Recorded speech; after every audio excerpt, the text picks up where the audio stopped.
Hello. आज माल्यार्पण हो गया है और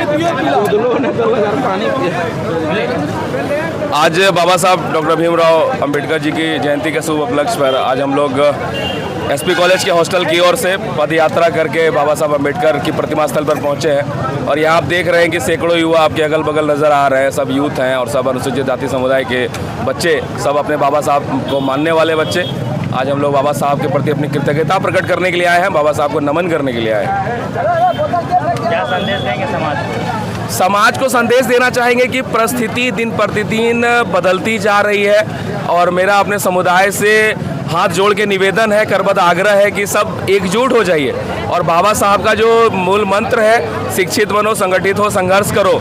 तो शिक्षित तो हम लोग बन रहे हैं लेकिन संगठित कहीं ना कहीं नहीं हो पा रहे हैं। तो इस बाबा साहब की जयंती के उपलक्ष्य पे हम लोगों को प्रण लेनी चाहिए कि हम लोग संगठित हो जाएं। आज के समय में संगठित होना बहुत ज़रूरी है और इस मंत्र पे हम लोग पीछे चल रहे हैं। इस मंत्र पे हम लोगों को काम करने की आवश्यकता है और संगठित होने की आवश्यकता है। क्या कारण है बिखराव के बहुत सारे कारण हैं। एक तो मेरा समाज से मेरा आग्रह होगा कि जो हम अनुसूचित जाति समुदाय जो कई जातियों में बटे हुए हैं, तो अभी का जो सबसे ज़्यादा जरूरी चीज़ है कि इस जाति विभेद को हम लोग अनुसूचित जाति समुदाय के अंदर इसको ख़त्म करें और इस पे काम करने की आवश्यकता है, काम किए जाने की आवश्यकता है। और छोटी छोटी, एक तो जनसंख्या जो हमारी है वो छोटी छोटी जातियों में जब हम बढ़ जा रहे हैं तो हमारी जनसंख्या बहुत कम हो जा रही है, हमारी ताकत घट जा रही है। तो मेरा अपने समाज से मेरा आग्रह है कि कृपया जातियों में मत बटिए और ऐसा प्रयास करिए, हम लोग भी प्रयास कर रहे हैं कि अनुसूचित जाति समुदाय के अंतर्गत जितनी भी जातियाँ हैं, सब जातियाँ एक अनुसूचित जाति कहलाते हैं। हम लोग संविधान में हम अनुसूचित जाति कहलाते हैं,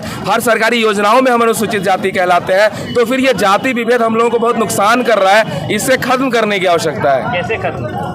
आपस में मुझे ऐसा लगता है कि एक थोड़ा सा रेडिकल विचार है, कुछ लोगों को पसंद आ सकता है, कुछ लोगों को नहीं आ सकता है, लेकिन मेरा पर्सनली मेरा व्यक्तिगत विचार है कि अनुसूचित जाति समुदाय की जितनी जातियां हैं, इन जातियों के बीच आपस में रोटी बेटी का संबंध आरंभ हो। जब हम शादी विवाह की बात आती है, वहाँ पे सारे लोग अपनी जाति में अपना गोत्र, अपने गोत्र के अंतर्गत में और बहुत सारी चीज़ें ढूंढने लगते हैं। इसके कारण से अनुसूचित जाति समुदाय में एकता नहीं आ पा रही है। जो हम लोग देखते हैं कि हमारे भारत देश में ही बहुत सारी जातियां हैं, उन जातियों में, उन वर्णों में बहिर्गोत्रीय विवाह का प्रावधान है। आदिवासियों में आप देखेंगे, संथाल जनजाति हमारे यहाँ निवास करती है, उनमें आप देखिएगा कि बहिर्गोत्रीय शादी करने का विधान है।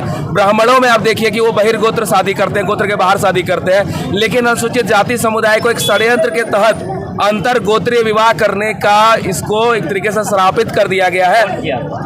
देखिए, ये स्पष्ट रूप से आप भी जान रहे हैं कि मनुवादी विचारधारा जो हमारे देश में पिछले 3000 वर्षों से चल रही है, उसके कारण से ये एक तरीके का षड्यंत्र है और जिसमें अंतर्गोत्रीय विवाह करा के जानबूझ के अनुसूचित जाति समुदाय को नुकसान पहुंचाया गया है। लेकिन अब इसको बदलने की आवश्यकता है और बाबा साहब डॉक्टर भीमराव अंबेडकर को मानने वाले लोग बाबा साहब को माने, मनुवाद से बाहर आए और उसकी जो सिस्टम है, उस सिस्टम से बाहर निकलने का काम करें। आप लोग हमेशा एक जाति पर प्रहार करते हैं, मनुवाद पर प्रहार करते हैं, अपने जाति को उठाइए। यही तो हम कहना चाह रहे हैं कि आखिर मनुवाद पर प्रहार हम लोग इसलिए कर रहे हैं कि मनुवादी व्यवस्था का जो सिस्टम है, उस सिस्टम ने इतना बुरी तरीके से हमारे अनुसूचित जाति समुदाय के लोगों के भीतर तक असर डाल दिया है कि वो लोग उससे उबर नहीं पा रहे। ऐसा मकड़ जाल है, उस मकड़ जाल से, उस भूल भुलैया से हमारे लोग निकल ही नहीं पा रहे, जिसके कारण से हम लोगों ने अपना स्पष्ट दुश्मन मनुवादियों को मान के रखा हुआ है और हम लोग उनसे बाहर निकलने का प्रयास कर रहे हैं ताकि हमारे लोग संगठित हो सके, शिक्षित हो सके